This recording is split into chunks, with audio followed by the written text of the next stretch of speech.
enfim, eu já venho há algum tempo, algumas das pessoas que estão aqui presentes sabem, né, com o meu velho e bom mantra, falando, alertando sobre o problema da militarização da segurança pública, certo? É um verdadeiro mantra, nem eu mesmo me aguento, e mantra em segurança pública não dá nenhuma forma de meditação e nenhum acesso ao nirvana, muito pelo contrário, né? É o hell, é o inferno, para onde você vai as pessoas desconfiam.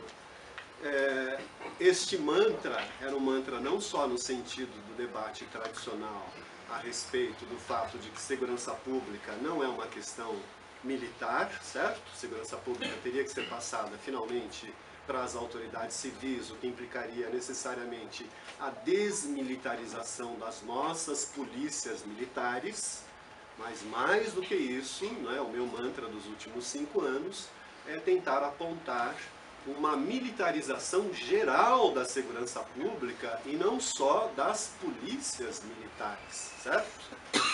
Por trás dessa militarização geral da segurança pública, uma militarização geral da gestão pública, certo?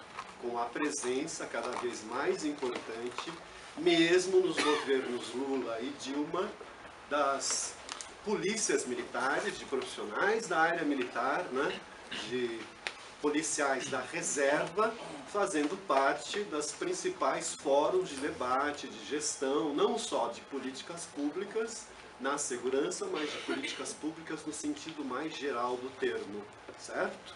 Então, uma militarização que acontece na surdina e, a despeito das nossas expectativas de 30 anos atrás, né, da famosa redemocratização, em que nós contávamos com um processo cada vez maior de desmilitarização das polícias militares, nos últimos 30 anos aconteceu exatamente o contrário. As polícias militares não só não desmilitarizaram, como ganharam mais poder, mais força, mais influência nas decisões de gestão governamental, certo? Não é teoria conspiratória, é constatação, né? Para onde nós olharmos, a segurança pública está militarizada, certo? Segurança pública no âmbito municipal, no âmbito das investigações, né? No âmbito da gestão pública, da gestão municipal, nas assembleias legislativas, certo? Enfim, no próprio judiciário, nos últimos 30 anos, ninguém teve coragem de mexer na questão da justiça militar, certo? Aliás, não há acesso para pesquisadores para pesquisarmos, né, os processos e as ações da justiça militar, que, aliás, né, é um instrumento de uma violência não só simbólica, mas física mesmo, dos policiais, né, inferiores, certo? Que tem que se submeter a uma lógica absolutamente perversa, que é a lógica da hierarquia militar, que é antidemocrática por natureza, né? Pior do que antidemocrática, é antirrepublicana por natureza, segundo o livro do George Agamben, O Estado de Exceção, né? Toda vez que há um estado de exceção, o militarismo aparece, certo? Como a salvaguarda do corpo e da saúde da nação.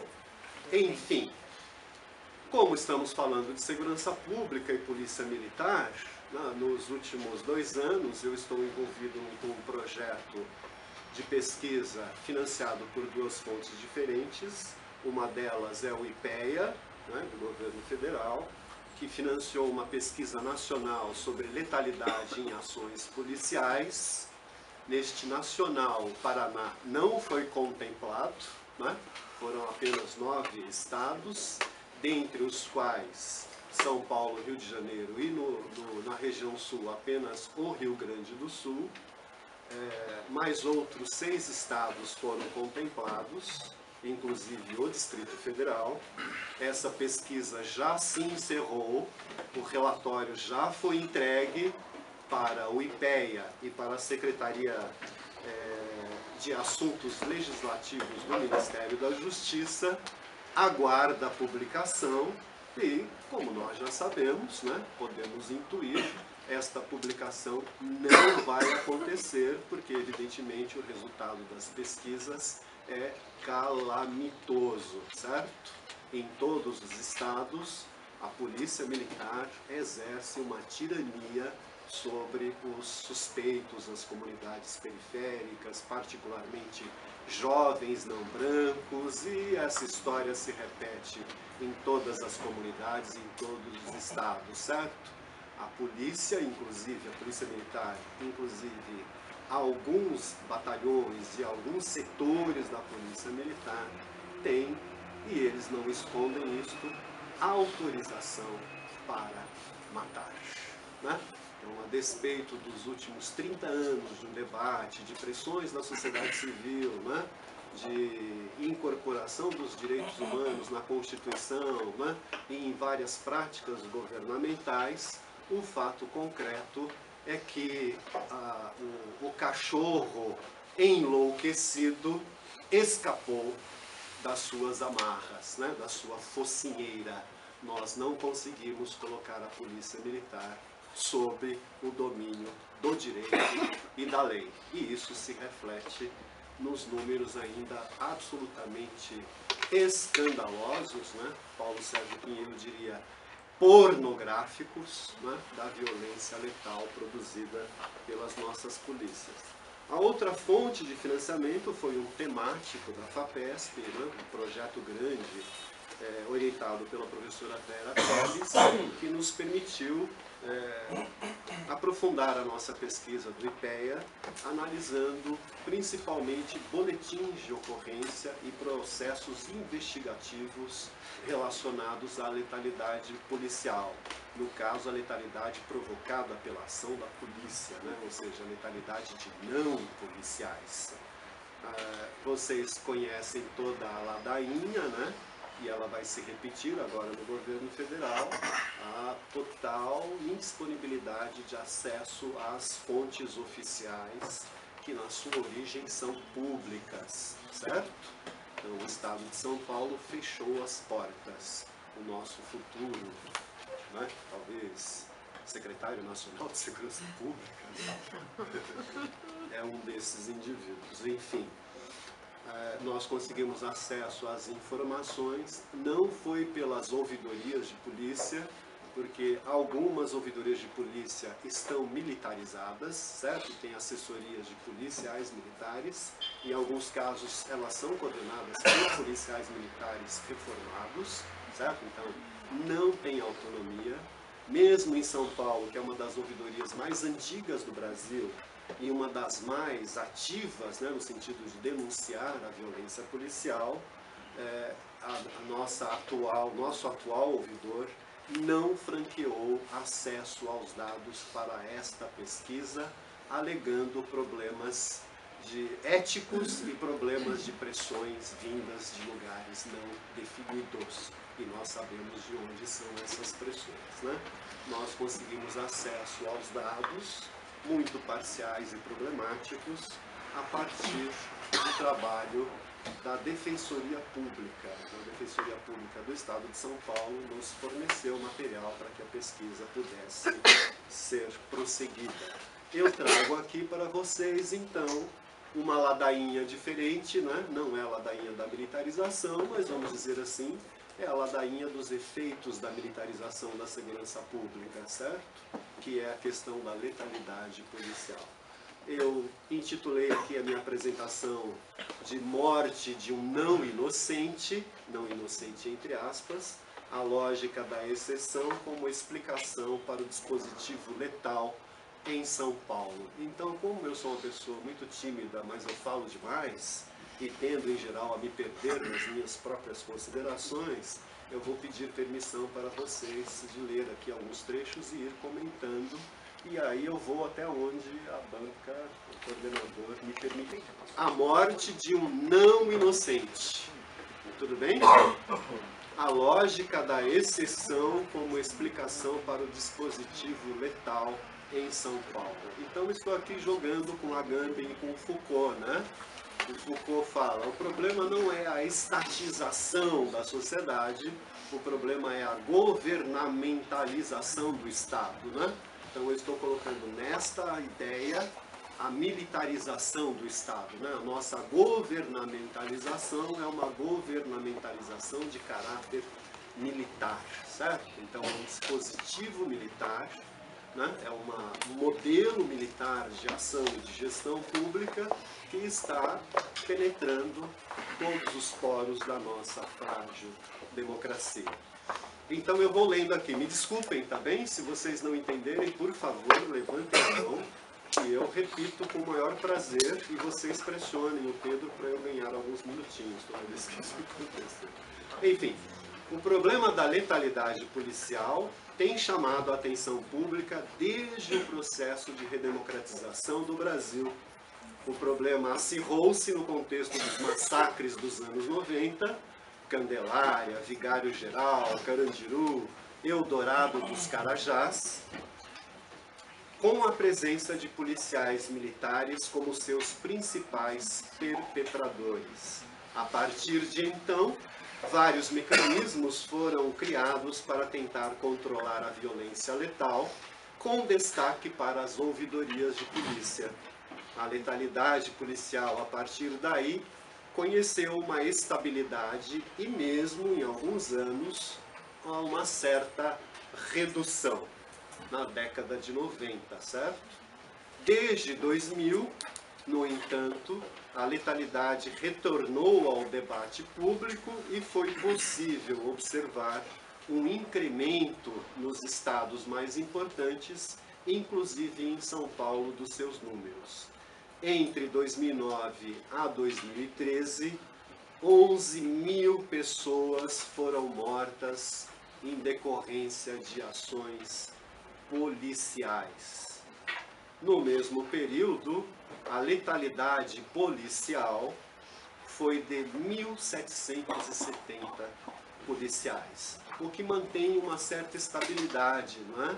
Em geral, cada policial morto corresponde a 10 não policiais mortos. Tudo bem? Então, né, é uma comparação muito interessante por si só. Os estados mais letais do Brasil são São Paulo e Rio de Janeiro, vocês sabem, né? Nesta pesquisa, nós estamos usando dados de 255 procedimentos de investigação. Estamos usando notícias, 100 notícias, em torno de 100 notícias da imprensa que relataram questões envolvendo letalidade policial e uma etnografia de um bairro popular numa cidade média do interior do estado de São Paulo, e eu vou me eximir aqui de falar qual é.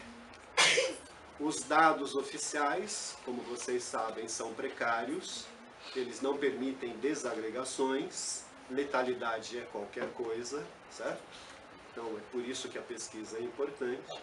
Os boletins de ocorrência seriam uma fonte interessante de pesquisa, mas além da dificuldade de acesso aos mesmos, em geral eles apresentam a perspectiva da polícia, legitimando, na maior parte dos casos, boletins de ocorrência, certo? Já nos boletins de ocorrência, legitima-se a noção de resistência e de confronto. Então, a primeira peça investigatória, no caso da letalidade, já define mais ou menos a situação, né, que vai redundar lá no final do processo culpabilizador propriamente dito. Aqui cabe uma observação interessante, né? Nos últimos 4 anos tem havido uma tentativa de dourar um pouco a pílula, né? Então, em São Paulo, os casos de letalidade, eles eram registrados como resistência seguida de morte, certo? O que é um termo pavoroso, né? Porque já colocam no registro oficial que o culpado pela morte é a própria vítima. Em outros termos, o responsável pelo crime é aquele que morreu. Tudo bem? Resistência seguida de morte. No Rio de Janeiro eram autos de resistência, o que quer dizer absolutamente a mesma coisa, certo? Mudamos, então agora são mortes em decorrência de intervenção policial, mas eu acho que é a mesma coisa, né?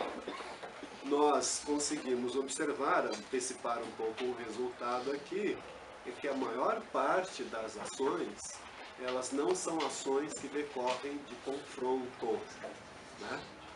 Então a ideia de morte morte a partir de intervenção policial pode ser relida, ressignificada, né, como sendo isso mesmo. A polícia, quando ela age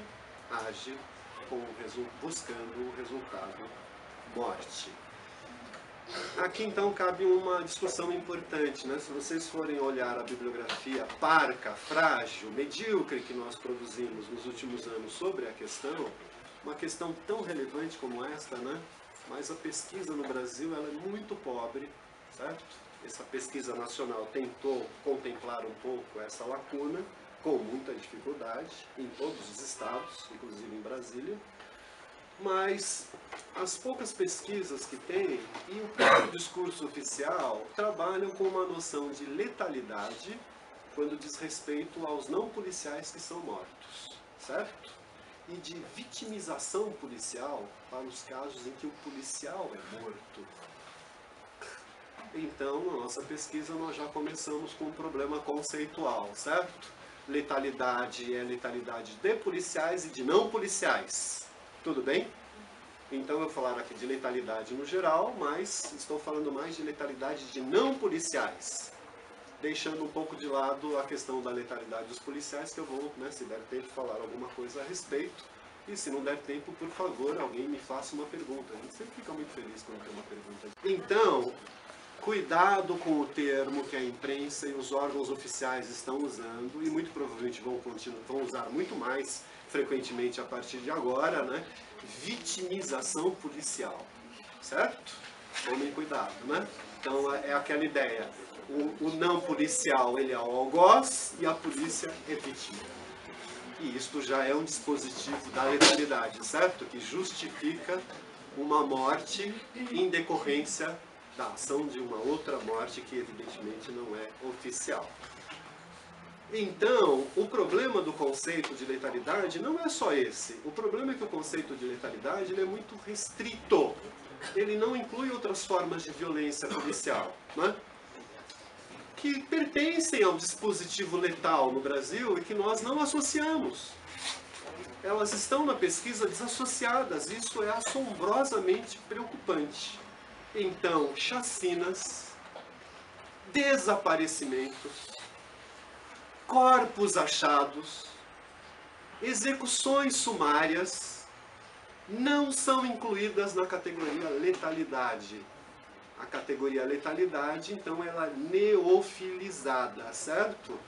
E se considerar que os registros oficiais são absolutamente precários, e a precariedade aí não é por falta, é por política, certo? Lembrando que política pública é a ação do Estado, mas é também a falta de ação do Estado, né? Então, ser precário tem uma razão.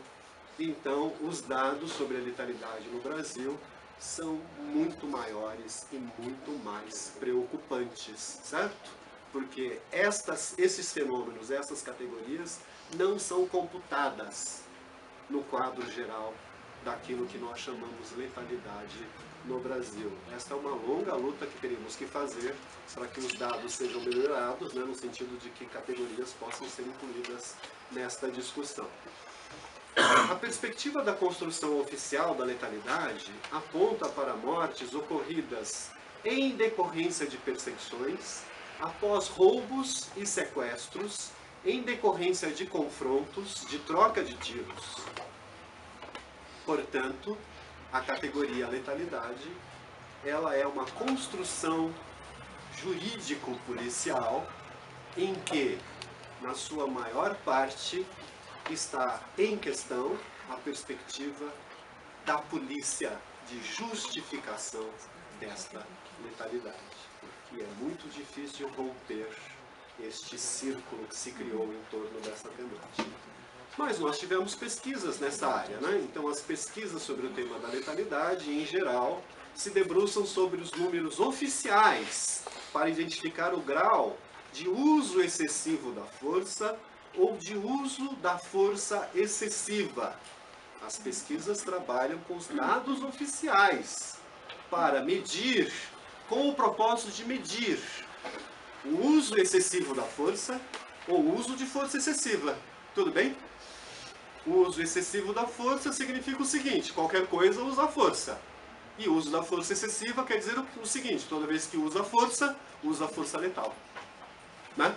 Este é o problema das pesquisas no Brasil, e essas pesquisas não estão erradas em relação a isso. Tudo bem? É que o problema parece ser muito maior.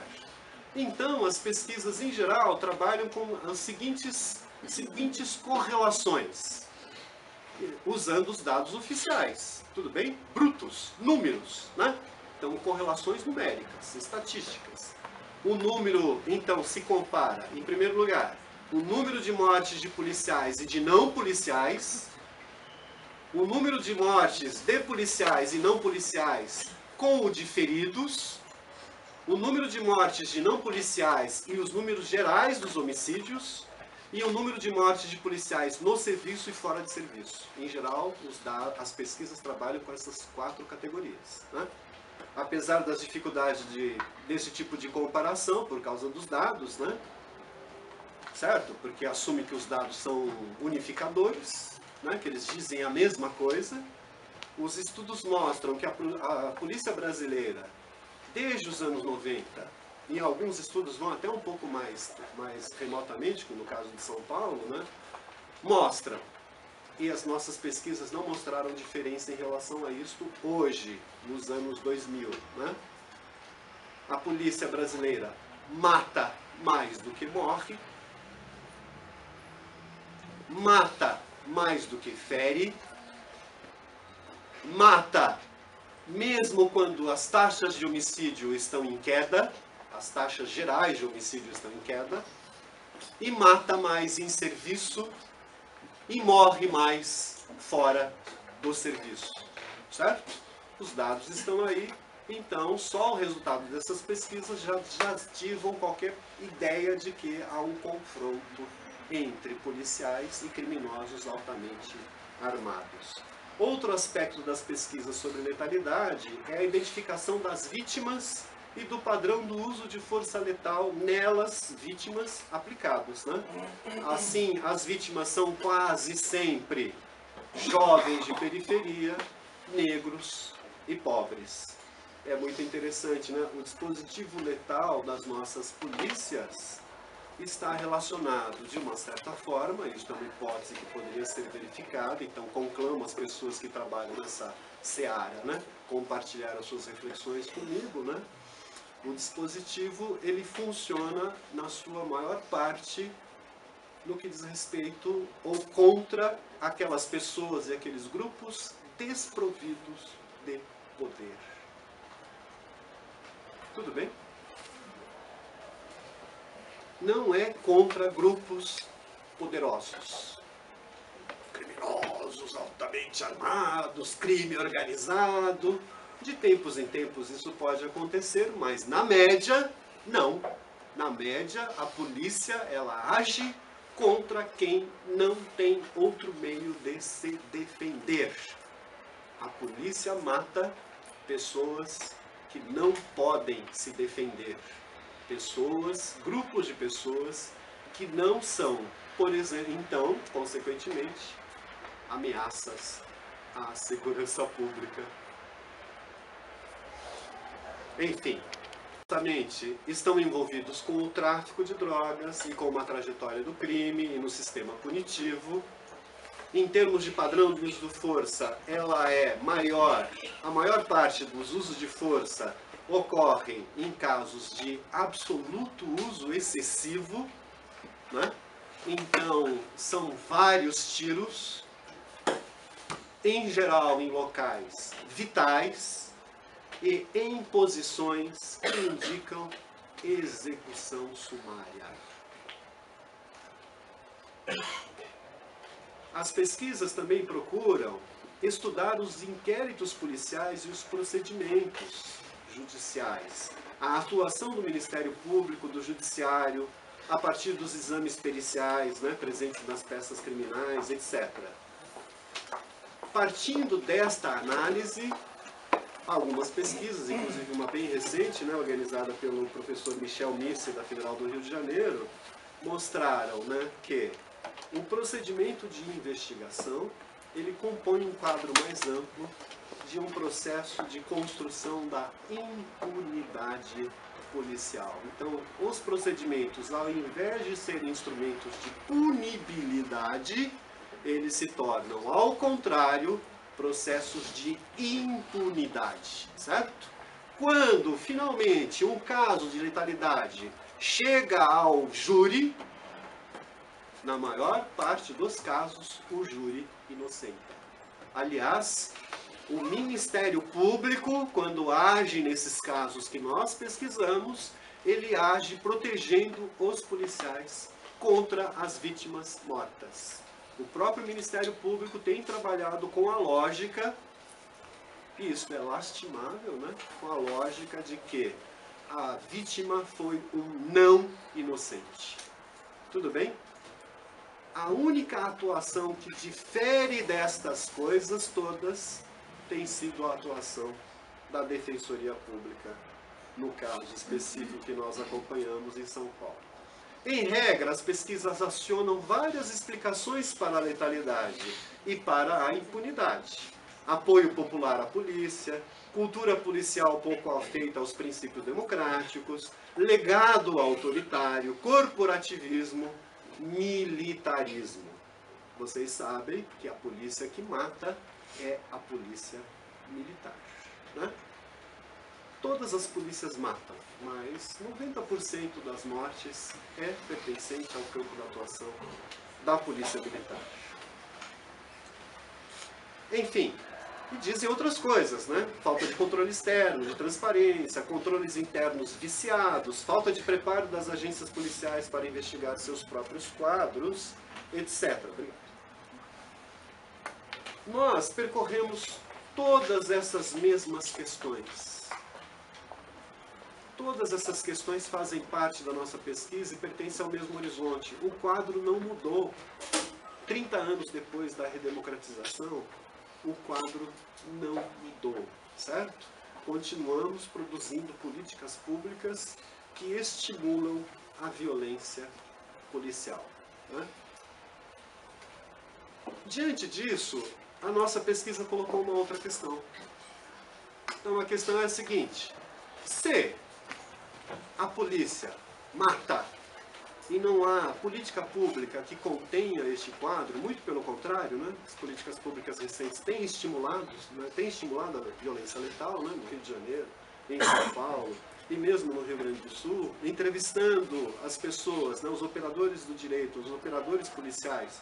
Todos eles parecem que têm um discurso muito igualzinho, muito mastigadinho, né? Sempre dizendo que as mortes são justificadas, certo? E quando as mortes ocorrem é para defender a sociedade, né? E dizem até uma coisa inquietante, que as mortes dos policiais, as mortes, duas coisas absolutamente inquietantes. E não é só a bancada da bala, não. Nós ouvimos esta discussão, inclusive, de alguns ouvidores, né, de polícia. Quando a polícia mata, ela está mostrando eficiência. E aí eu vi outra coisa absolutamente assustadora. Até hoje eu tenho pesadelos, né? Quando a polícia morre, ela também está mostrando eficiência. Então, a lógica do estado de exceção, da guerra permanente. A segurança pública não é segurança pública, é um campo de batalha. Hoje, gente, essas entrevistas foram feitas no final de 2015. Hoje, os dados são recentes, são até 2014. Hoje, ainda esses argumentos são fortes. Hoje mesmo, nós estamos diante de uma sessão fúnebre, porque se até hoje essas coisas estavam sendo colocadas, né? imaginamos de hoje para adiante, não é? O que pode acontecer, certo? Em termos de liberarmos os mínimos controles que foram criados ao longo desses últimos 30 anos em relação à polícia militar. A partir da análise dos boletins, dos dados oficiais, algumas conclusões preliminares da nossa discussão, certo? Então, nossa hipótese, que eu gostaria de conversar com vocês, inclusive com os membros da mesa, diz respeito ao seguinte. Bom, então se a polícia mata, e mata sistematicamente, e vem matando nos últimos 30 anos que a gente vem acompanhando a pesquisa, a questão toda é a seguinte. Ela mata porque ela está defendendo a sociedade, defendendo a segurança pública, ou tem outra coisa? A morte pela polícia, inclusive a morte de policiais, não estaria atrelada a um mercado criminal? E, portanto, nós temos que fazer etnografia da violência policial, com todas as dificuldades que isso implica, porque cada morte é diferente. Cada morte tem uma história. Não é política de segurança pública. Vai lá e mata, porque essa polícia prende também, né? Ela não só mata. Quando que ela mata? Quando o dispositivo letal é acionado? E em que circunstância? Em que momento isso ocorre? Qual é a sua, vamos dizer assim, a anatomia do dispositivo letal? E é neste momento que nós estamos na pesquisa, e a partir daí nós temos alguns resultados preliminares para eu ficar aqui muito mal e porcamente nos meus 5 minutos, que já deve ter ido embora, né? Enquanto eu falo, Bom, então conclusões preliminares. Os boletins de ocorrência analisados e as notícias referem-se majoritariamente às ações da polícia militar. Isso nós já sabemos. A maior parte dos boletins contempla a palavra confronto.